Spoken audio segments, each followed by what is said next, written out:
Doctor rice Mustafa அவர்கள் எழுதிய எனது டையரி மறுபக்கம் நூலிலிருந்து. கடலுக்குள் பாசத்தை தேடிய குழந்தை. இவ்வளவும் சேர்ந்து மொத்தமாய் இருக்கும் அந்த குழந்தையின் நோய் டவுன் சிண்ட்ரோம் என்று அழைக்கப்படும். இவ்வாறு டவுன் சிண்ட்ரோமால் பாதிக்கப்பட்ட குழந்தைகள் பொதுவாக வயது முதிர்ந்த பெண்களுக்குத்தான் பிறக்கும். குழந்தை பெற்றுக்கொள்ள சிறந்த வயது 20 முதல் 30 வயது வரையாகும். இந்த வயதிற்குட்பட்ட தாய்மாருக்கு பிறக்கும் குழந்தை டவுன் சிண்ட்ரோம் நோயை பெற்றிருப்பதற்கான சாத்தியம் 1க்கு 2000 ஆகும். அதாவது 2000 குழந்தைகள் பிறந்தால் அதில் ஒரு குழந்தை டவுன் சிண்ட்ரோம் உடையதாக இருக்க முடியும். அதேபோல் தாயின் வயது 40 தாண்டும் போது 25 குழந்தைகளில் 1 டவுன் சிண்ட்ரோமாக இருக்க வாய்ப்புள்ளது. குழந்தையை கொண்டு வந்த தாய்க்கு வயது 42. அவருக்கு 2 குழந்தைகள். முதல் குழந்தைக்கு வயது 14. இது இரண்டாவது குழந்தை.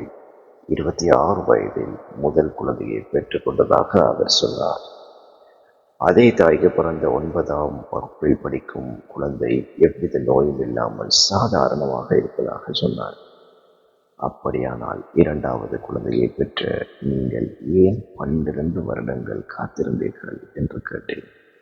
பாவம், அந்த பெண்மணியின் கண்களில் கண்ணீர் கசிய ஆரம்பித்துவிட்டது.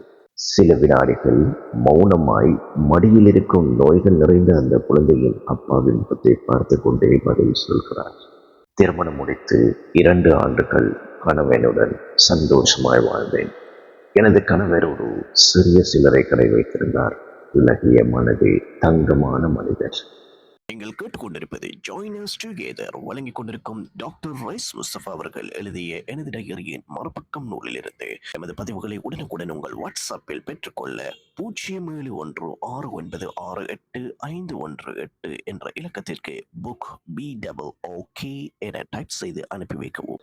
அந்த பெண்மணி கணவனை பற்றி சொன்ன வார்த்தைகளை அப்படியே எழுதுகிறேன். அவரின் சில்லறை கடை வருமானம் எங்களது வாழ்க்கையை சாதாரணமாக ஓட்டிச் செல்ல ஓரளவு போதுமாக இருந்தது. ஆனாலும் எனக்கு 4 மதனிமார். எனது கணவன் தான் மூத்தவர்.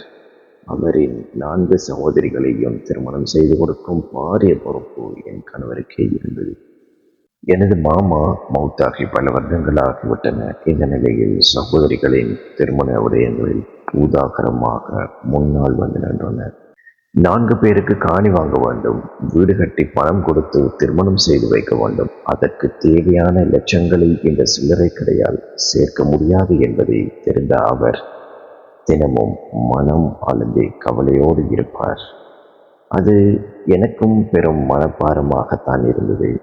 இதற்கு தீர்வாக வெளிநாடு சென்று உழைத்து சகோதரிகளின் கடமைகளை முடித்துவிட வேண்டும் என்று தீர்மானித்தபடி 14 வருடங்களுக்கு முன்னால் என்னையும் அப்போது கைக்குழந்தையாயிருந்த எனது முதல் குழந்தையையும் விட்டுவிட்டு இலட்சியங்களை தேட வேண்டும் என்ற இலட்சியத்தோடு எனது கணவர் வெளிநாடு புறப்பட்டார். 12 பாலைவன வருடங்கள் நான் வாழ்ந்தும் வாழாமலும் இருந்தேன். அவரின் கடமைகளை முடித்துவிட்டு மீண்டும் வளமையான வாழ்க்கையை ஆரம்பித்த பின்புதான் இந்த குழந்தை பிறந்தது.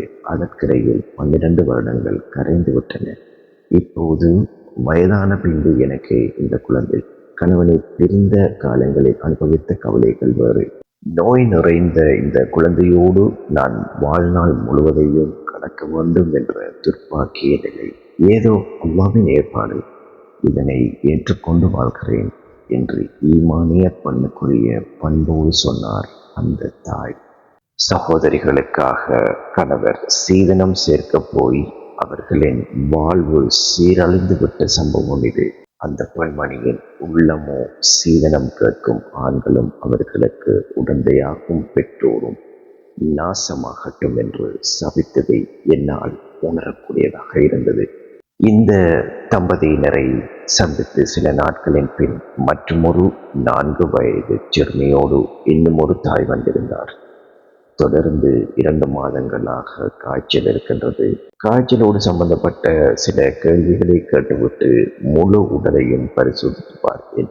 எவ்விதமான நோய் அறிக்கையும் காணவில்லை. தொடரும்.